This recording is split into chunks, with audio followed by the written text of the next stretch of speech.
And good afternoon, everyone, on this Friday panel on Beyond the European Parliament election, bolstering democratic participation in the EU. The panel is organized together with the European University Institute, of which we are all part of. My name is Fabrizio Tassinari. I'm the Executive Director of the Florence School of Transnational Governance at the EUI. And I'll proceed to introduce this distinguished panel. On my far left, although we are not politically organized or ordered on the panel, on my far left is Professor Erik, who is the director of the Robert Schuman Center for Advanced Studies, also at the EUI. And in the middle is my good colleague Kalypso Nicolaidis, who is chair in international affairs at the Florence School of Transnational Governance with me. So the topic and the framing of today's session is rather typical of the sort of idiosyncrasies that we always associate with European democracy. And when European democracy is in trouble, it's not necessarily because elections are not free and fair, but it's because of things like trust, representativeness, and legitimacy of the EU, which have been rocked in recent years, not least by things like, think of Qatar-gate or more recently Russia-gate. Now, if you make a little thought experiment and think about 5 years ago when the current term started, it would have been very difficult to imagine that the Parliament should have gone through all that it did over the past 5 years, pandemic, 2 wars, and of course, all sorts of advances in AI and climate on which to legislate. And it would be really hard to imagine all the issues that the Parliament will have to deal with in the next 5 years. It's fair to say about continued geopolitical turbulence, perhaps extending across the Atlantic. We will perhaps discuss this a little bit. And so we thought that a good way to organize this panel would actually really be to divide it in 3 parts and to start with, if you like, the diagnosis or where the problem actually is, to continue then with the cure or at least the prescriptive part of what can be done to improve participation, and to conclude with the diagnosis of what is likely to happen in the future. So without further ado, I would like to give the floor to Erik to really kick us in on the diagnosis. I mean, where do you see the main fault lines and problems lie currently? So first, thank you guys all so much for coming inside at a time when the weather is so fabulous outside. I think the first thing I would say is, obviously in democracy, we want people to make a choice, and we want them to participate. We want them to be engaged. But one of the things that we're seeing repeatedly in advanced industrial democracies right now is that voters are plugging into and then dropping out of the system. In this oscillation in terms of their electoral behavior means that they're also opting for one political party in one contest, nothing in the next, and then a different political party in the third. And that kind of volatility is very difficult to manage within the electorate. And it's not quite clear how we can get parties to connect more consistently, more effectively with voters like they used to do in the past. I'll give you an illustration. In Italy in 1993, or in 2013, 25% of the electorate voted for the 5-star movement. Fast forward to the European parliamentary elections that Matteo Renzi led, many of those voters went and voted for the Democratic Party. Then go to 2018, many of those voters are voting for the Lega. And then you get into the last round of elections that we had, they were voting for the Brothers of Italy. And it's a block of voters that just seems to be moving around looking for a home. And the democratic process is not built for that. I think that problem sits on top of an even more fundamental problem that I know even has talked about many times already, which is that the quality of information that's available to voters, particularly voters who don't plug in consistently and don't filter consistently the information that they receive, the quality of information available to voters is, on a whole, really bad. And so we've got voters who are not engaged fully with the process, and we've got information that's not of high quality, so it's unsurprising that they're not making decisions that those people who follow politics all the time would like to see those voters make. It doesn't mean that the voters are stupid. It doesn't mean that the voters are irrational. What it means is that the process is somehow not structured adequately to keep them engaged and to ensure that they get high quality information so that they can make their decisions in a way that makes sense in the context of their own interests. Thanks, Erik. You started touching upon some of the key issues of the mismatch and disconnect with voters. I would like Kalypso to react to this and with a rejoinder. And if we think about the old age problem of the democratic deficit, and this of course leads slowly into the cure part of our discussion. But how do you see it from your perk? Well, sticking to the diagnosis, I think there's two stories that we need to tell. One is very much what Erik was just speaking about. Let's call it voter disenchantment, can't find a home. Well, that story is magnified at the EU level. We all know that. Reminds me a bit of the story of the guy who walks in the street, runs into an old mate he hasn't seen for 20 years, going on and on about what he's done in the last 20 years. And after half an hour, he looks at his friend and says, "Oh my God, Othen, we've only been talking about me. Let's talk about you. Have you read my last book?" Now, that's what happens on the campaign trail with often EU candidates. And the problem is that the book that they want the voter to read, the voter doesn't really understand it. It's full of acronyms and stuff. It's about something that happens out there in Brussels. And it's, above all, a book that the voter hasn't contributed to writing. And so the question for Europe is how, in a Europe where at the same time, let me illustrate. The EU, we know, has been doing more and more. The voter can see that. The guy in the street has been doing more and more. So competences, COVID, war, transition and all that. So that's the EU up there doing more. And in that kind of world, it should ask the voters more and more what you want in between elections. Because it's in between elections that all these things happen. But that's not happening. So there's this disenchantment, this loss of trust and all the rest of it. We've always known it. But because the EU is doing more and we know is going to get bigger with all these kind of weirdos in the Balkans, we don't really know, these strangers. That's the first problem. But there is a second problem I would put on the table for us, is the fact that there's a second story that we're not very good at telling. And the story really is about what's happened in this Artemis Hall for the last 2 days, which is, it's kind of interesting. We're talking about democracy, and some of you might think, oh, we're in the lovey-dovey kind of panel now. We can talk about nice things. We've been talking about the war. We had Zelensky. We had all this geopolitical discussion. And I would submit to you and to us that actually the two topics are very closely integrated. This is what I call democratic geopolitics, that it is about power in the world, and that the reserve of power that EU has, yes, it's a single market and all that, maybe more defense, but it's also the citizen power Europe. In a world where you have tectonic plates, where you have a democratic transformation, you have democratic regression, you have people thinking that, in Europe don't really know how to do long-term, difficult trade-offs. We don't own the book that makes the trade-off. So that's the autocratic temptation. We've talked a lot about it. But there is another story we're not good at telling. It's democratic renovation, innovation, transformation, which Europe is a laboratory for. And that's quite a beautiful story that is about the world, about planetary politics, and we've not told this story yet. And that, to me, is part of the problem. Thank you.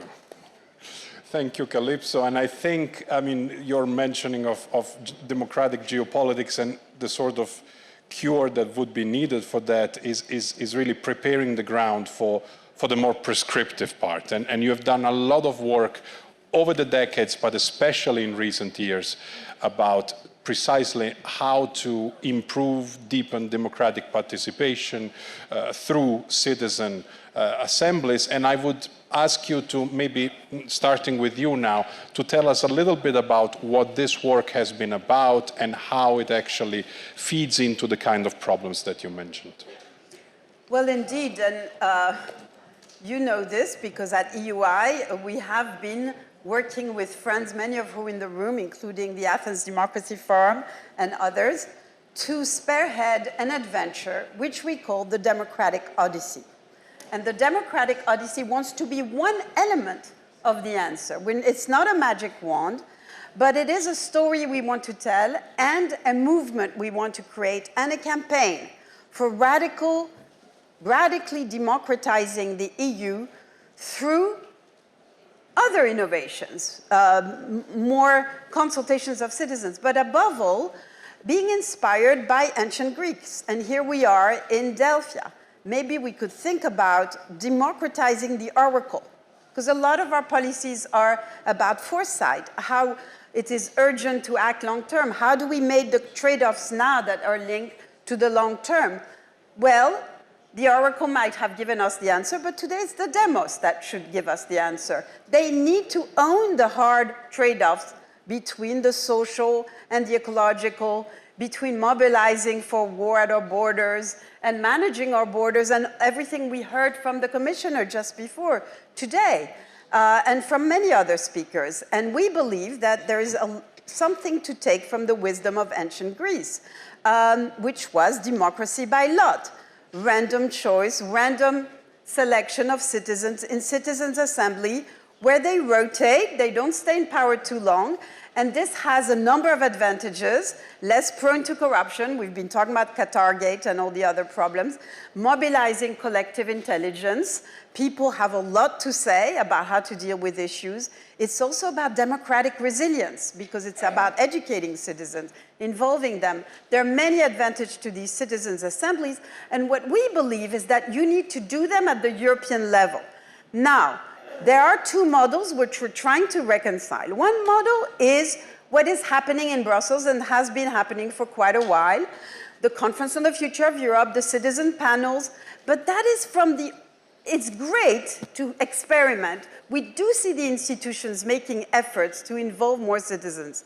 But frankly, Fabrizio, the problem is that nobody knows about it. How many of you in the room, even when you are the knowledgeable ones, you're plugged in?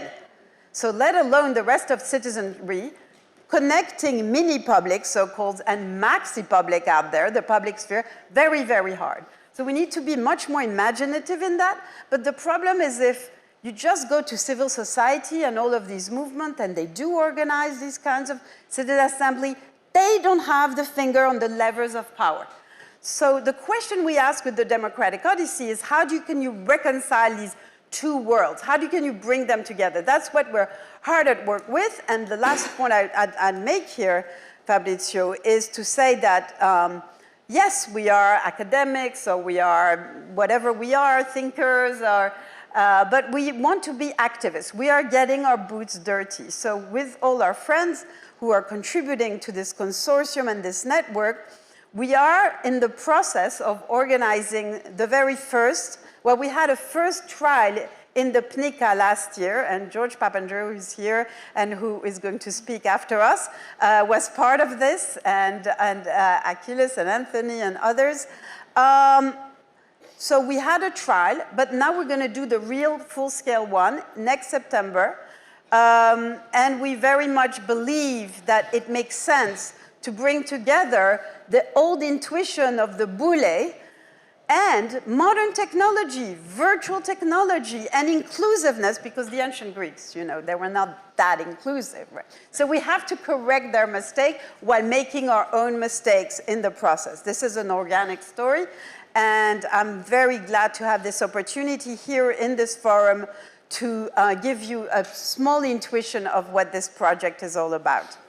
Thank you, Kalypso. And of course, while I'm familiar with this project quite a lot, it strikes me actually that what you say, it's also reinventing the age-old dilemma of our old friend Andy Moravsik, who was also at the EUI, about output legitimacy versus input legitimacy, because reframing that for the modern age and really re-understanding what input actually means in this is very important.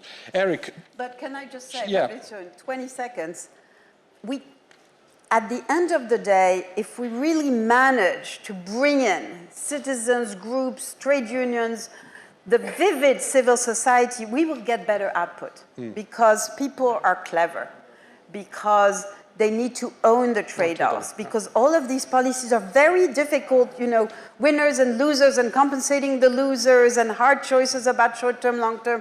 People need to understand, feel, and debate in an agonistic way. This is not about harmony, these trade-offs, and then the policies will be better and will be embedded and legitimized. And this is especially important for the EU. So this assembly will be transnational, but with lots of local actors too. Thank you. Erik, how do you feel about all this? I mean, in terms of the cure, does this represent a cure from where you stand? I think Kalypso said at the beginning that this is a part of the cure. Yeah. And I think she's right about that. We do need to experiment with different democratic fora and forms of popular participation. But it's a part of the cure that rests on an assumption that a whole bunch of other activity is taking place. And that's activity I think that everybody in this room should be invested in. You know, I don't know about you, but none of my kids joined a political party or participated in a trade union or got involved in civil society to organize in any kind of meaningful way. Most of my students, when I was teaching, and I've taught thousands of students, had never even thought about joining a trade union or being part of a political party or engaging in civil society in that way. So when Kalypso says we need to engage these vibrant elements of civil society, we should ask ourselves first, who's participating in these vibrant elements of civil society? And how do we encourage people to get involved in society rather than play World of Warcraft or whatever it is they're doing with their free time? Push them out to engage, because politics is not something that only happens at the ballot box. Politics is a lived experience on a daily basis as you interact with all the people around you. I would say that's the first thing. The second thing that we need to think about much more clearly is the power of narrative and framing. You see, I'm an academic. I mean, all I do is say complicated things in complicated ways to try to impress people. But at the end of the day, it is much more important that we think about the stories that we're telling and the way we're telling those stories. And that we encourage people to pay that kind of attention to narrative. Because if we can get our friends to tell stories with a framing on it that helps them to see what's important in that story, they will share it.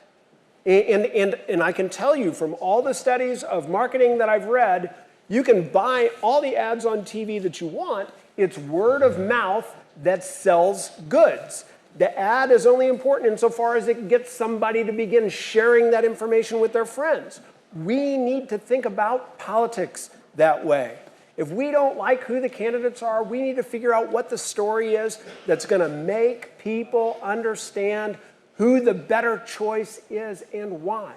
And we're doing a terrible job with that. I know many of you are professional politicians. I'm not saying this as a criticism. I'm saying this as a reflection of the fact that those of us who are trained in public speaking are not trained in storytelling in the way we should be. And if we don't embrace this narrative component, we're going to lose our audience. And that audience is the democracy that Kalypso is talking about. Kalypso, you have 2 minutes. Story. Absolutely. Can I link the two super important points that you've made, Erik? Gen Z, maybe we don't have exactly the same students or children, that's for sure. But I think that many of those that I know are engaged. But if they think about Europe, Europe is for them different from many of us in our generation. For them, Europe is a means to two spaces that is more important for most of them. One is the very local, how you create local public goods, how you create groups for the rights of housing, or how do you engage locally, one. And the other is, of course, the global, the planetary. You know, most of so many in Gen Z, their identity is not so much as the children of their parents, we won't do as well as our parents, but as the parents of their children. The children, many of them don't want to have because of planetary politics. And that is their angst, and that is a terrible story, and that has to do, they understand, with the planet. So in this story of local and global, Europe is a means to an end. Europe is about empowering the local, and it's about doing something about the global. Whereas for us, it was an end in itself. So we need to tell our story, a story about Europe that somehow plugs in. But the other aspect of that story, I would say, is imagine the Princess Europa being abducted by Zeus from Lebanon and being dropped unceremoniously on Crete. I imagine her not only as our refugee in chief, you know, acknowledging the fact that Europe is made of the others, but as a really fun woman who danced on the beach and ate and celebrated. And that should be what European politics is also about, that we need to bring in, you know, the arts, the theater, a lot of things that in this beautiful cultural center we really care about. And frankly, my kids, and probably yours, Erik, and many of yours, they won't go to political things like this. They will go to pop festivals. They will go to music. They'll go to that kind of thing. So one part of the challenge for us and the story is to bring politics, a Woodstock of politics in Europe, together. I was surprised, though, to see my kid to go to Fridays for the Future, for example. That I didn't see coming. But there's also celebration there, too. Absolutely. Fun, you know? Erik, you wanted Just a very quick point about narrative, because I think people misunderstand. When I say narrative, they think it's like entertainment, right? But just to underscore, there is no more efficient vehicle for communicating huge volumes of detailed information than narrative. So when Kalypso talks about the Democratic Odyssey, remember, the Odyssey was memorized, right? Go home and read the book of the Bible that's called Numbers, right? If you read the book of Numbers, it is mind-numbingly dull. It's impossible to remember. It's a series of who begat whom. And you know what? Almost all of our political literature is written in that style. It's written in the style of the book of Numbers. It's the most boring, impenetrable, unmemorable kind of material you could possibly imagine. Whereas the Odyssey teaches us about value and courage and strength and decisiveness in all kinds of things in ways that you can not only remember, but you can tell other people about. So this narrative thing is not culture in some soft sense. It is language. It's how we communicate. And it's the most efficient way to communicate that man has ever created, or humankind has ever created, I should say. Excellent. Thanks, Erik. Well, we've been relatively diligent to discuss the diagnosis and the cure, and I'm sure that the cure should be part of the prognosis, meaning what's actually going to happen. But let's leave the remaining few minutes to really look about the future, the prediction. We are in Delphi after all. So what's going to happen in June and after June in terms of the next European Parliament? And you know, here everything is game in terms of possible alliances, the role of anti-Eurosceptic and populist parties, and I will start with you, Erik, also the possible transatlantic dimension here. So I'm gonna be very quick, because I know Kalypso has much more insight in this than I. The one thing I would underscore is that we are about to elect a bunch of politicians on both sides of the Atlantic who believe that their agenda is to prevent the institutions from functioning. I want to pause there, because we should not be electing politicians who believe their agenda is to prevent the institutions from functioning. Somehow we have to convince people, even people with whom we disagree wildly, that electing politicians who believe that their agenda is to prevent the institutions from functioning is not a good idea. And unfortunately, in the United States, we will elect them in spades.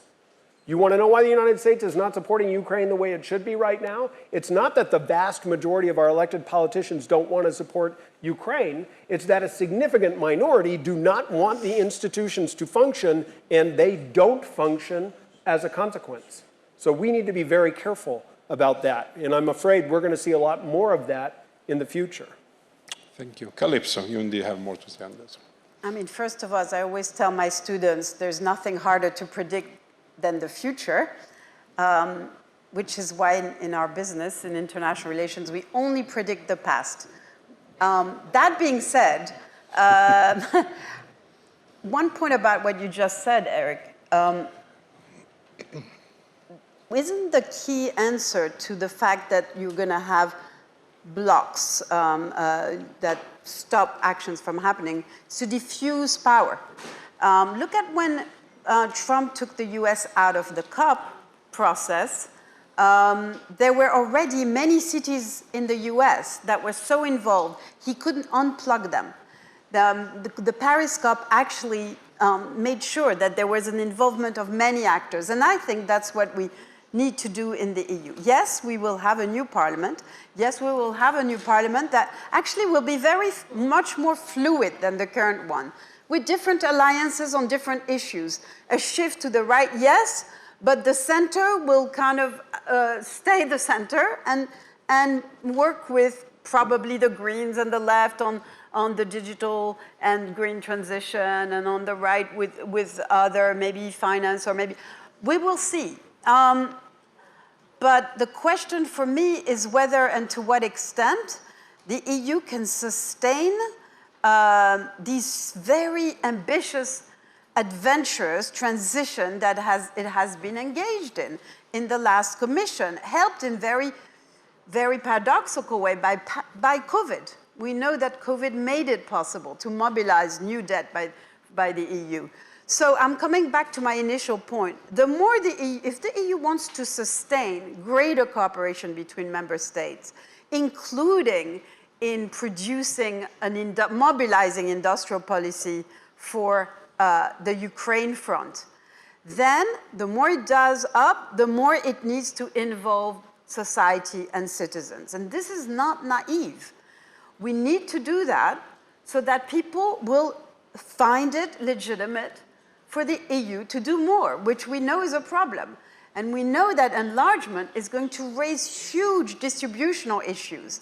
You know, it's not just the Polish farmers who will be afraid of the Ukrainian farmers. And when you have distributional issues, you need to make political deals that have ownership there. So we will be speaking forever about a treaty convention, and probably it's very unlikely that it will yield quick results. People will be talking about getting rid of the vetoes, but member states, as usual, will not want to give up their control. Nobody wants to give up control, especially not to the citizens, because we never know what they're going to do. So the kind of democracy, grounded democracy that we are advocating with the Democratic Odyssey will be a struggle. It will be a struggle, and we need to think very hard about the obstacles that have to do with the political sociology of bureaucracies and who finds it in their interest to work in this sphere. The obstacles of the fact that in national parliaments and European parliaments, parliamentarians, once they are, everybody will pay lip service to citizen engagement, but they will say, well, you know, these randomly selected citizens, they've been chosen by an algorithm. I've been chosen elected by people in flesh and blood. They voted for me. So the whole pedagogy of random selection, of citizen engagement needs to be everywhere, including in our schools, which also goes back to a point Erik was making. You know, our kids, when they're 6 years old, need to vote on what color the walls of their classroom will be repainted. We need to spread that kind of way of thinking, and Europe can be a great way of doing it if our leaders understand that this will empower them, and including empower them in the world. Thank you very much, Kalypso. Well, this brings us to an end.